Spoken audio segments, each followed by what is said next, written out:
পাতলা পাতলা করে ভাজা লাউয়ের খোসা, কালো জিরে, সাদা জিরে, লঙ্কা, কাঁচা লঙ্কা, গুঁড়ো লঙ্কা, হলুদ, নুন দিয়ে আর মাঝে পোস্ত দেওয়া রয়েছে। ঠিক আছে, এটা হচ্ছে বানানোর পদ্ধতি। পরে দিয়ে দিলাম।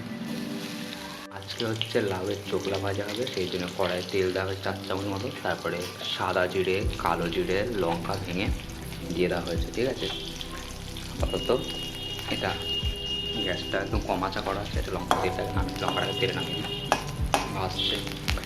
আর এরপরে লাউয়ের খোসাগুলো কাটা রয়েছে, তারপরে সিদ্ধ করা রয়েছে, সেইগুলো দিয়ে দেবো।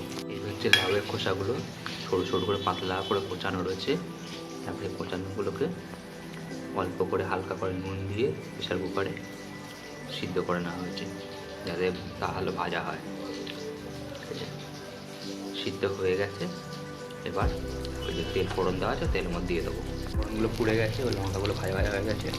এবার এই যে কুমড়োগুলো ভালো করে সিদ্ধ করে কুচি কুচি করে ভাজা রয়েছে, এই সিদ্ধ করা রয়েছে, এবার তেলের ফোড়নের মধ্যে দিয়ে দেবো।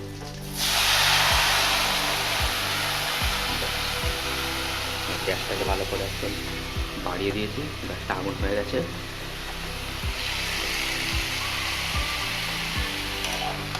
কমানো রাখলে সিদ্ধ হয়ে যাবে, কাদা কাদা হয়ে যাবে। আগে বাড়ানো থাকলে ভাজা পোড়া হয়ে যাবে, একদম কুড়কুড়ে করে ভাজা হয়ে, আলু ভাজার থেকেও ভালো কুড়কুড়ে করে আলু ভাজা থাকে না চিপসের মতো, সেই রকম ভাজা হয়ে যাবে। তারপর ফোড়নটাকে লাগিয়ে দিলাম, তেলটা লাগিয়ে দিলাম। এবার গ্যাসটা গরম হোক, ভাজা হোক। এবার ঠিক আছে, নুন দিয়ে দেবো। এবারে এক্সট্রা নুনটা দিয়ে ভালো করে মিশিয়ে দেবো, তাহলে টেস্ট হবে। ব্যাসটা আগে অল্প সিদ্ধ করার সময় অল্প একটু নুন দেওয়া ছিল। এবার এটাতে অল্প একটু হলুদ দিয়ে দেবো, ব্যাস দিয়ে দেবো। ব্যাস, বেশি দিলে কালো হয়ে যাবে ভাজাটা, অল্প করে হলুদ দিতে হবে। আপাতত জল জল রয়েছে, এর হালকা কালার হলে পরে বেশি হয়ে যাবে, শুকিয়ে যাবে যখন, তখন বেশি হয়ে যাবে। অল্প লঙ্কার গুঁড়ো দেওয়া হবে। আপাতত ভাজি মাখিয়ে দিলেন, হলুদটা মেখে গেছে চারদিকে। অল্প করে দাও দিয়ে দাও কিছু আপনার দাও দিয়ে দাও। লঙ্কার গুঁড়ো দিয়ে দিলাম, ভালো করে মাখিয়ে দিই, এক জায়গায় না হয়ে যায়। অল্প করে চিনি দেওয়া হবে এরপর এর সাথে, যাদের কসকস ভাবটা কেটে যায়।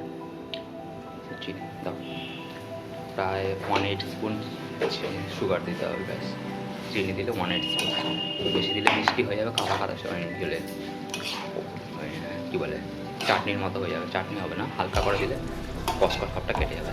ঠিক আছে, ভাজা ভাজা হোক, মিশিয়ে দিলাম, ভাজা হোক। এবার 3 মিনিট পরে ভাজা হোক, পরে দেখাচ্ছি। ভাজা ভাজা হয়ে আসছে, তলায় জলগুলো শুকিয়ে গেছে, তেলগুলো শুষে নিয়ে তেলগুলো ছাড়বে, আর পোড়া পোড়া করে ভাজা হবে। হয়ে যাক, প্রায় হয়ে এসছে। পরে আর 2-3 পরে আর একটু ভাজা হয়ে যাবে, পোড়া পোড়া হয়ে তখন দেখাবো। এবার তেল দিয়ে দিচ্ছে, এদের ভাজা পোড়া পোড়া ভালো করে হয়। ঠিক আছে, তো লেগে যাবে, পোড়া পোড়া হয়ে যাবে, তাহলে ভালো হবে ভাজা। এই জন্য তেল বেশি করে দিয়ে দিচ্ছে। সাইড থেকে নামবে আর খোসাগুলো ভেজে নামবে। এখন নাড়া হবে না, নাড়লে পোড়া পোড়া হবে না, তেল হয়ে যাবে সব কিছু। পোড়া পোড়া হোক, তারপরে দেখাচ্ছে। ভাজা হয়ে এসছে, পোড়া পোড়া হয়ে যাচ্ছে, কুড়কুড়ে হয়ে যাচ্ছে, পোড়া পোড়া হয়ে আওয়াজ হচ্ছে, শোনা যাচ্ছে। এবার নামানোর সময় হয়ে এসছে। নামানোর আগে এই যে পোস্ত রয়েছে, পোস্তটা দিয়ে দেবো এর মধ্যে ছড়িয়ে দিয়ে ভালো করে ভাজা হয়ে গেছে, নাড়িয়ে নেবো। ওটা ভাজা হয়ে যাবে অল্প অল্প পোস্তটা, ভালো টেস্টের মধ্যে বললে চিবিয়ে খেলে ভালো টেস্ট আছে।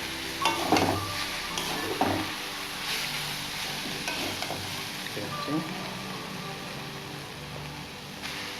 লাউয়ের খোসা ভাজা শেষ। আর 1-2 মিনিট কুড়িয়ে তুলে নিলে বানানো হয়ে যাবে। ঠিক আছে, রান্না শেষ।